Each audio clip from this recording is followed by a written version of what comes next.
here we go. I'm gonna do this quick.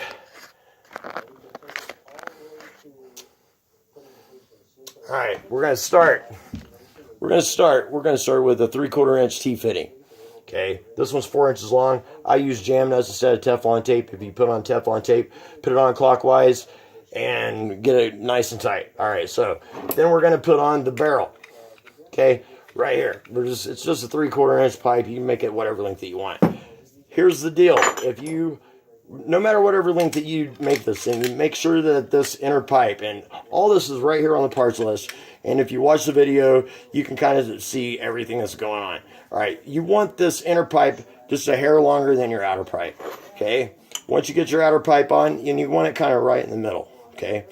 So then you want to go ahead and put on your garden hose fitting. I do recommend a jam nut on this one because you have two different type of thread patterns, and if you use the jam nut, it just makes it leak proof and not a big deal. All right, so if you get all that right, your gun's going to work. Oh, by the way, you want that hole on the inner pipe just a hair smaller than that hole on that pipe. Okay, and the way I check mine is I just kind of line them up just to make sure. If you don't have this hole just a hair bigger than that hole, there is a possibility that you could push compressed air into your water lines, and the city does not like that. All right, then we're going to put on our water control.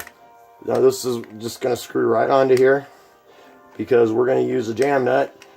If anybody hasn't figured it out yet, I don't like using Teflon tape because my gun's going to be all the way adjustable, except for where the fittings need to be permanent connections, and I know I'm not ever going to mess with them. All right, so I go down to a male thread because I use a washing machine hose to go from here to my garden hose. It takes the stress off that fitting, and it keeps me nice and dry.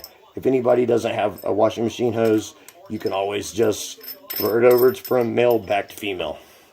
You're going to control your water here as little or as much as you want. It's coming up here, and then you got compressed air coming in right there. Okay, that's the gun. I don't know how long it took, but here we go. That's a completed gun. You could go screw it right into your garden hose, hook it up to your air compressor, and bam, you are done.